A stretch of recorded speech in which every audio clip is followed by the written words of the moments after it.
할렐루야, 반갑습니다. 한 주를 제가 성지 순례 중에 그리스에서 예배를 드렸습니다.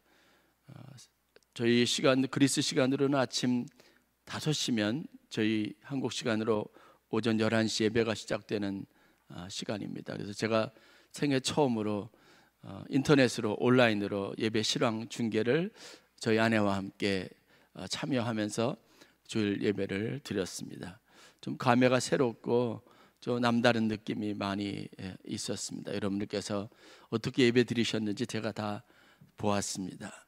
우리 최 목사님이 은혜로운 간증 설교해 주셔서 너무 감사했고, 제가 없는 중에도 여러분 자리를 지켜주시고 열심히 예배 드려 주셔서 진심으로 감사를 드립니다. 여러분들 기도 덕분에 제가 평안하게 또 은혜 많이 받고 그렇게 일정 마치고 돌아올 수 있었습니다. 한 가지, 저희 교회가 공간이 좀 넓어서 냉방이 충분하지 않을 수 있습니다. 그러니까 혹시 많이 더우신 분들은 가운데에 있으시면 좀 덥습니다. 그래서 에어컨 팬코일이 있는 쪽으로 가서 앉으시면 되고요. 에어컨 바람이 싫으신 분은 가운데로 오시면 됩니다. 그래서 기존에 여러분들이 앉으시고 고집하셨던 자리를 조금 변경을 하셔서 좀 예배 드리는데 더위 때문에 어려움 당하지 않았으면 하는 바람을 가지고 있습니다. 오늘은 예수라는 기회의 제목을 가지고 여러분들과 함께 좀 말씀을 나누려고 합니다. 제가 언젠가는 요한복음 4장 말씀을 가지고, 지금도 기억하기는 코로나 시절이었던 것 같은데 6시 즈음 인생이라는 제목으로 설교를 한 적이 있습니다. 6시라고 하는 상징적인 시간이 있는데, 그것이 중동이나 소아시아 지역에서는 한낮 굉장히 뜨겁고 사람이나 심지어는 짐승들까지, 가축들까지 이 움직임이 거의 없는 쉼이 필요한 시간을 의미합니다. 그런데 이 시간에 우물을 찾은 한 여인이 있었고, 또 그 중에 여행 중에 좀 더위를 피하기 위해서 우물을 찾은 예수님과 제자들이 있었습니다. 이 만남이 한 여인의 삶에 가져온 변화들을 함께 생각해 보면서 6시라고 하는 절망의 시간, 6시라고 하는 유대인의 시간이 예수님이 빌라도의 선언에 의해서 군중들 앞에 넘겨졌던 시간을 의미하기도 하는데, 이 시간이 가지고 있는 의미를 함께 묵상했던 적이 있습니다. 절망, 삶의 끝자락, 벼랑, 이런 것, 사람이 어떻게 자기의 힘으로 해볼 수 없는 상황에 이르게 될 때, 그때 우리 인생에 어떤 일이 일어날 수 있을지를 되돌아보는 시간이었습니다. 코로나라고 하는 지루하고 힘든 시간들이 분명히 우리 삶에 가져온 변화들이 있습니다. 제가 이번에 루마니아 선교지를 3박 4일 동안 잠깐 방문했는데, 코로나라고 하는 이 환경 속에서 변화된 교회와 사역자들의 모습, 성도들의 모습을 직접 대할 수 있었습니다. 우리는 그 안에 있었기 때문에 스스로에 대해서 점검하지 못하지만, 외부인들이 바라볼 때 우리는 분명히 뭔가 새로운 변화가 있었고, 그 변화의 대부분은 부정적인 것이 많이 있을 겁니다. 절망을 배웠고 인간이 가지고 있는 한계가 무엇인지를 체감할 수 있었습니다. 루마니아에 있는 성도들과 삶은 예전에 비해서 훨씬 더 나아졌습니다. 경제적으로는 풍요해진 것 같고, 그리고 소득은 많아진 것 같은데 그들은 시들어 있었고 메말라 있었습니다. 우리 역시 마찬가지입니다. 절망을 경험하면서 우리는 인간의 한계 상황 속에서 포기하며 사는 것이 무엇인지 아주 자연스럽게 습득하고 거기에 익숙해진 듯한 모습을 가지고 있습니다. 인간적으로 애쓰고 힘써서 어떻게 해서든지 이루어서 보려고 하는 노력들이 굉장히 무의미하다는 것을 배워서 쉽게 체념하는 모습들이 우리 안에 내재되어져 있습니다. 그런 사람들에게 예수는 과연 어떤 의미를 가질까라는 사실을 오늘 여러분들과 함께 나누어 보려고 합니다. 벼랑 끝에 가장 절박한 한계 상황에서 절망감 속에서 우리가 얻을 수 있는 것은 여러분 더 이상 인간이 할 수 있는 더 이상의 기회를 상실하기 때문에 새로운 기회의 문이 열릴 수 있다는 것을 알아야 합니다. 인생의 끝자락에서는 더 훨씬 더 영적으로 신앙적으로 그것에 몰입하고 집중할 수 있는 기회를 얻을 수 있습니다. 요한복음에는 다른 복음서에는 등장하지 않는 요한의 서신에서만 등장하는 독특한 이야기가 몇 가지가 있습니다. 요한복음을 기록했던 사도 요한이 사람들에게 전달하고 싶었던 메시지와 다 관계되어 있습니다. 설교하는 제가 설교 본문을 정하고 말씀을 여러분들과 함께 나누기 위해서 준비하는 것은 전하고자 하는 의도를 반드시 포함하고 있는 겁니다. 주 예수를 믿으라, 그리하면 너와 내 집이 구원을 얻으리라. 그 말씀의 의미가 그냥 평범한 성경에 나와 있는 단어고 한 문장이라고 여길 수 있겠지만 그 말이 가지고 있는 생명력과 의미들에 대해서 우리가 잘 알고 있지 못하는 안타까움도 있습니다. 빌립보 바울이 갇혔던 감옥이라고 하는 터에 가서 저희를 인도하는 가이드 목사님이 그곳에서 저희 함께 했던 목사님과 사모님들에게 한 가지 제안을 했습니다. 바울이 그곳에서 간수를 만나고 간수의 가족들에게 복음을 전하면서 그들에게 힘을 주어서 강조하고 그들에게 선포했던 메시지가 무엇인지 아십니까? 주 예수를 믿으라, 그리하면 너와 내 집이 구원을 얻으리라. 저희 목사님과 사모님들에게 거기에서 바울의 마음을 가지고 한번 크게 외쳐보라는 겁니다. 그 황량한 돌무더기에서 바울이 갇혔을 것으로 추정되는 감옥에서 주 예수를 믿으라, 그리하면 너와 내 집이 구원을 얻으리라 선포하는 그 담대한 선포 안에서 뭔가 하나님 우리 마음속에 주시는 깊은 울림이 있었습니다.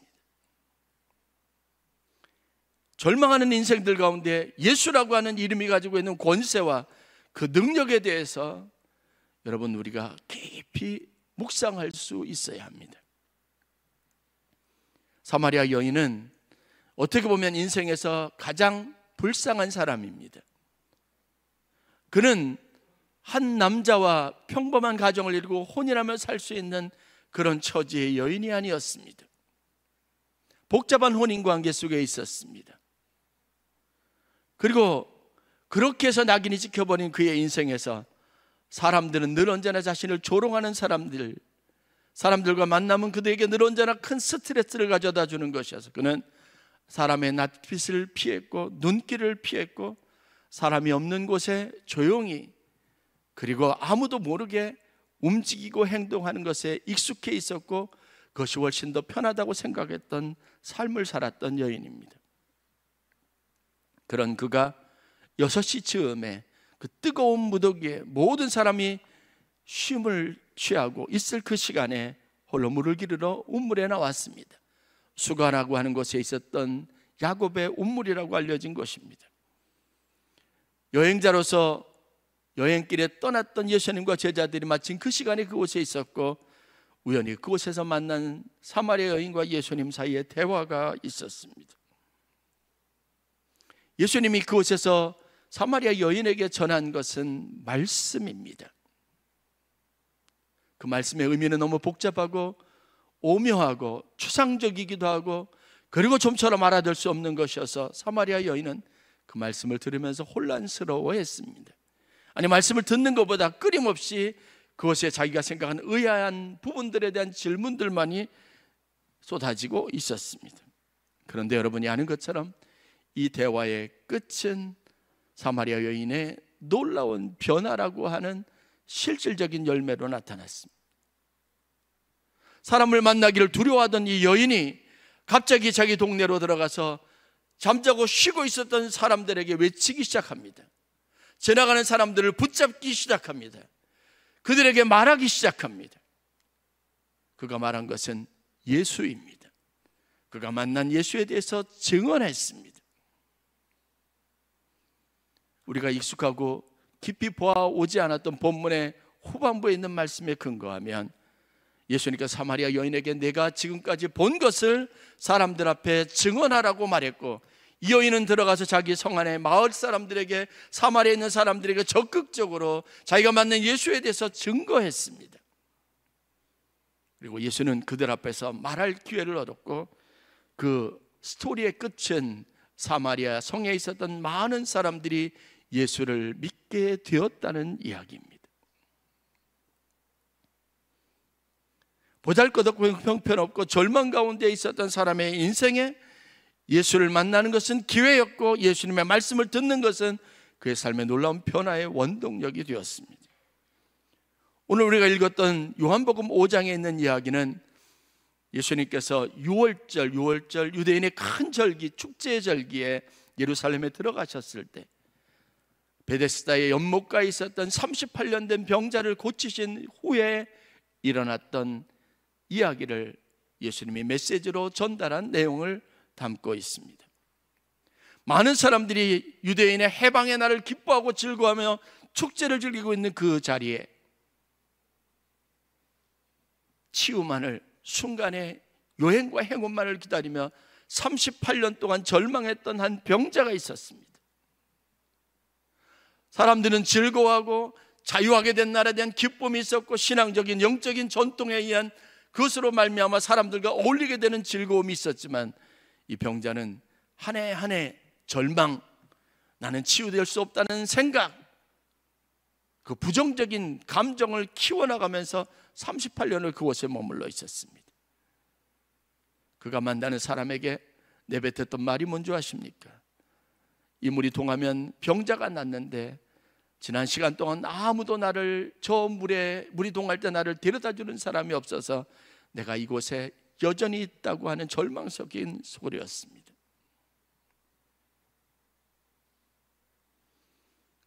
그 사람을 예수님이 만나 주신 겁니다. 성경에 일어난 변화가 뭔지 아십니까? 이 병자가 일어나서 뛰고 걸었습니다.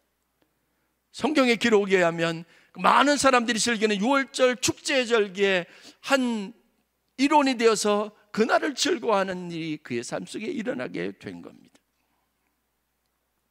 요한복음 11장에 죽은 나사로의 이야기가 기록이 되어져 있습니다. 죽음은 절망입니다. 끝입니다. 거기에서 인간이 가질 수 있는 희망은 아무것도 없습니다. 그곳에 예수님이 나사로를 찾아가셨습니다. 우리가 아는 것처럼 그렇게 나사로는 부활의 첫 증인이 되었습니다. 죽은 자도 다시 살아날 수 있다는 겁니다. 그런 요한복음 전체 상관관계 안에서 오늘 본문을 보면 그 말이 가지고 있는 의미가, 예수가 전한 말씀이 가지고 있는 말씀의 생명력이 무엇인지를 우리가 분명하게 깨달을 수 있습니다. 예수 그리스도의 음성을 듣는 자는 다시 살아나리라 라고 말합니다. 잠들어 있던 우리의 마음과 의식을 깨우는 것은 하나님의 말씀입니다.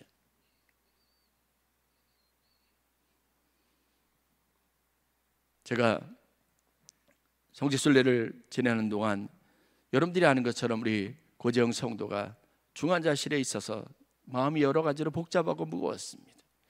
함께하는 우리 목사님 사모님들에게 같이 기도를 부탁을 했고, 여러분들에게 기도를 부탁을 했습니다.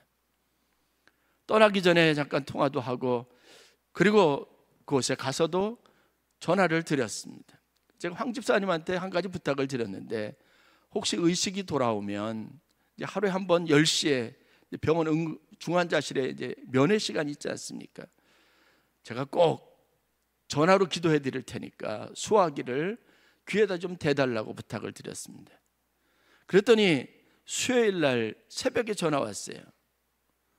잠을 자고 있는데 전화가 왔는데 보니까 황경수 집사님 전화예요. 그래서 제가 느낌이 좀 놀라움이 있어가지고 무슨 일이 있는 게 아닌가라고 했더니 의식이 이제 돌아왔대요. 그래가지고 목사님 말씀대로 전화로 좀 우리 그 고정 성도에게 드릴 테니까 좀 기도를 해달라고 부탁을 하는 겁니다. 그래서 제가 그 새벽에 일어나서 전화기에 대고 기도를 해드렸습니다.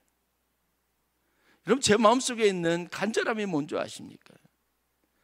아무리 우리가 죽은 것 같이 그런 고통스럽고 갑작스러운 일을 당해서 호흡이 중단이 되고 응급실에 실려가는 절박한 상황에서 의식도 깨어나지 못하고 호스를 달아서 생명을 간간히 연장하고 있는 상황에서 그런 분에게 여러분 해줄 수 있는 일이 무엇일까?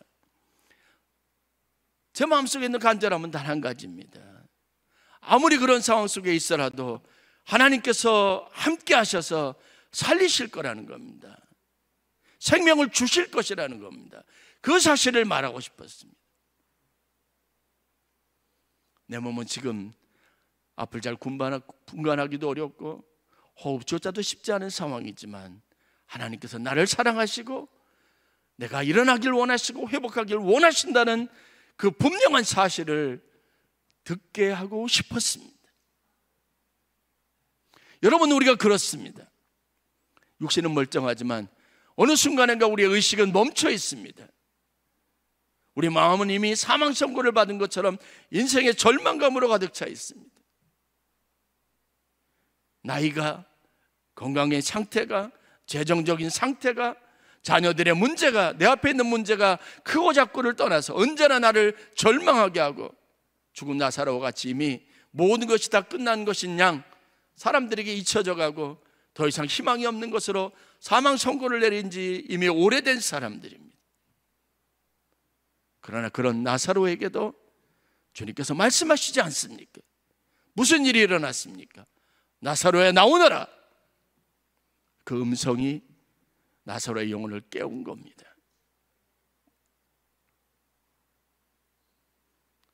아무리 불쌍하고 사람들에게 무시받고 서러움 가득한 인생을 살았던 사마리아 여인이라 할지라도 예수라고 하는 기회를 그 인생에 붙잡을 때 다시 살아날 수 있었습니다.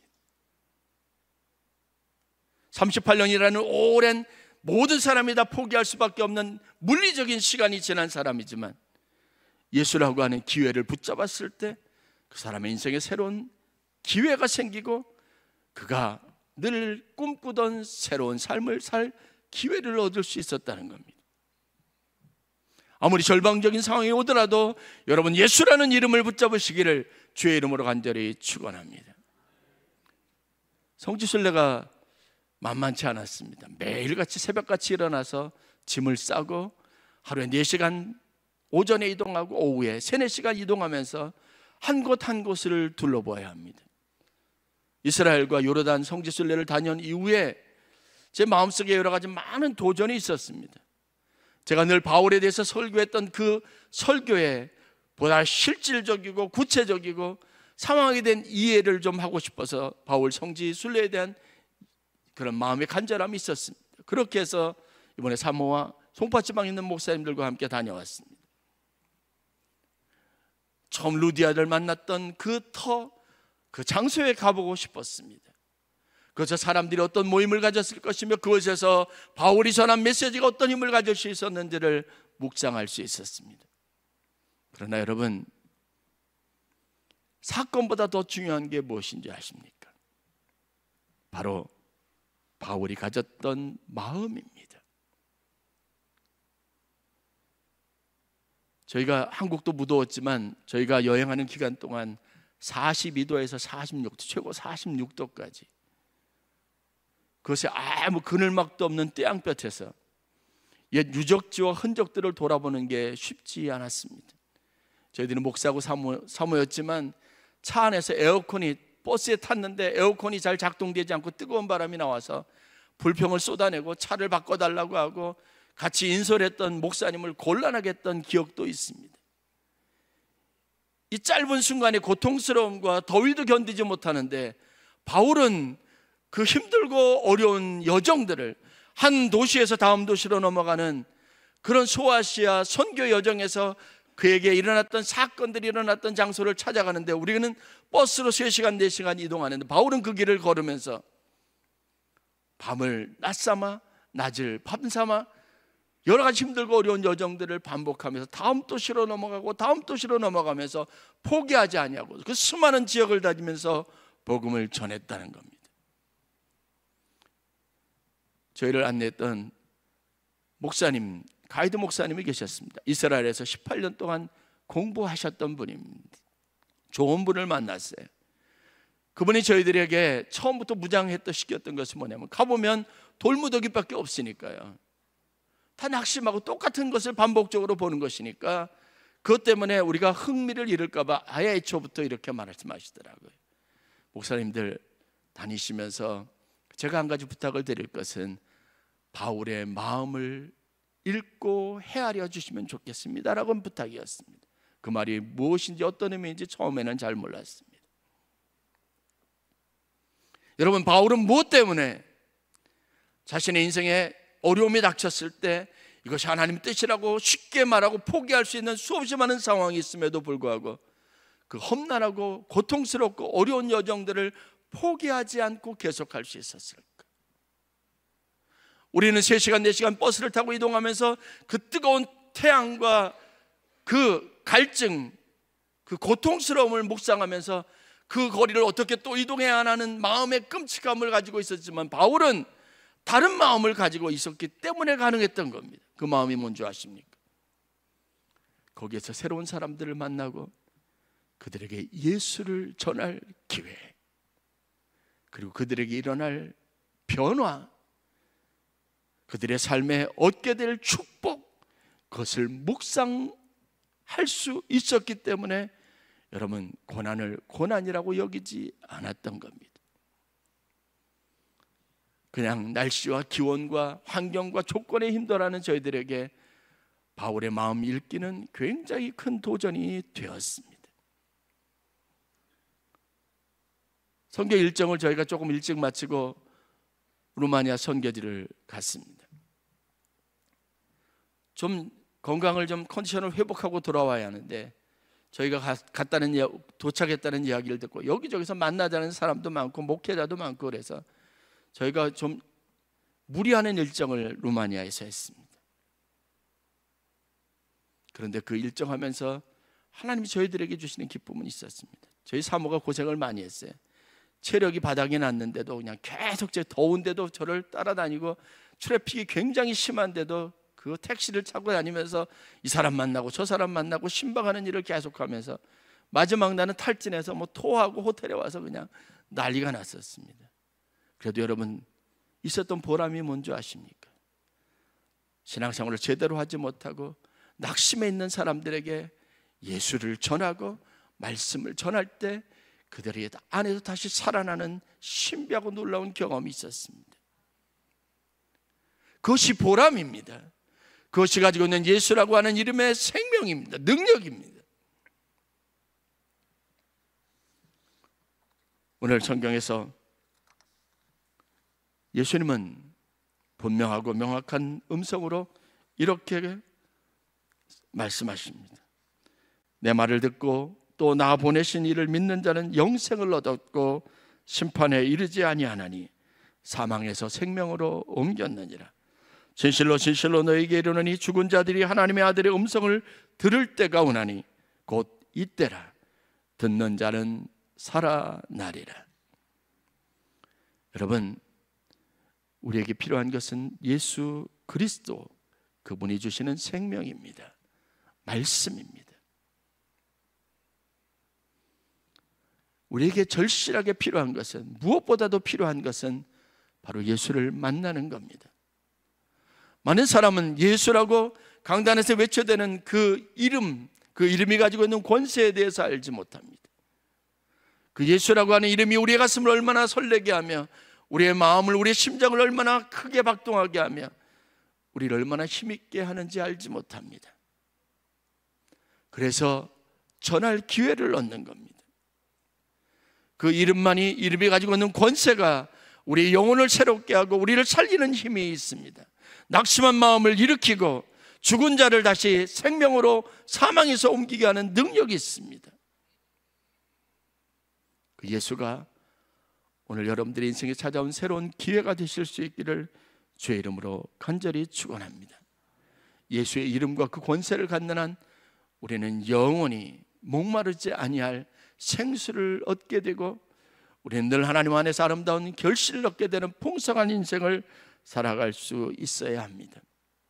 사마리아 여인처럼, 38년 된 병자처럼 나사로처럼 오늘 여러분의 인생에 예수라는 기회를 다시 잡을 수 있는 놀라운 은혜와 축복이 있기를 주의 이름으로 간절히 축원합니다. 힘들고 어려운 분들이 있다면 주님 앞에 나아가시기를 바랍니다. 주님의 음성을 들으시기를 바랍니다. 그분의 음성이 여러분의 마음을, 여러분의 심령을 어떻게 변화시키는지 경험해 보시기를 바랍니다. 만약에 그 느낌이 오지 않는 분이 있으면 제게 찾아오시기를 바랍니다. 그리고 전하는 말씀을 들으십시오. 예수가 여러분의 삶에 주신 능력을 붙잡으시기를 바랍니다. 그 음성을 듣는 자는 다시 살아나리라. 그것이 오늘 우리에게 명확하게 주시는 하나님의 음성이고 여러분들이 붙잡아야 할 하나님의 말씀인 줄 믿습니다. 이제 말씀을 마치겠습니다. 오늘 우리가 인생의 절망과 어려움 속에 있더라도 하나님 우리에게 주시는 새로운 기회들이 눈앞에 있습니다. 그렇다면 그 기회를 잡을 수 있는 것이 바로 여러분이어야 합니다. 그래서 저는 오늘 여러분들과 함께 찬양하며 여러분의 마음에 있는 간절함으로 예수 그리스도의 이름의 권세를 가지고 그분이 주시는 능력의 말씀을 붙잡고 다시 서는 귀한 은혜가 있기를 바라는 마음을 갖습니다. 이제 우리 함께 나는 믿네라는 제목으로 함께 찬양할 때 여러분들이 가사를 통해서 여러분의 마음을 담아서 하나님 앞에 기도하는 마음으로 함께 고백하고 찬양했으면 좋겠습니다. 예수 그리스도 그분의 이름이, 그분의 능력이 여러분의 마음을, 심령을 새롭게 하고 사마리아 여인처럼, 38년 된 병자처럼, 나사로처럼 하나님이 내게 주시는 하나님 예수 그리스도의 능력의 말씀으로 들려지는 축복이 있어서 삶의 변화, 마음의 변화, 심령의 변화가 일어나는 귀한 축복이 있기를 주의 이름으로 간절히 축원합니다.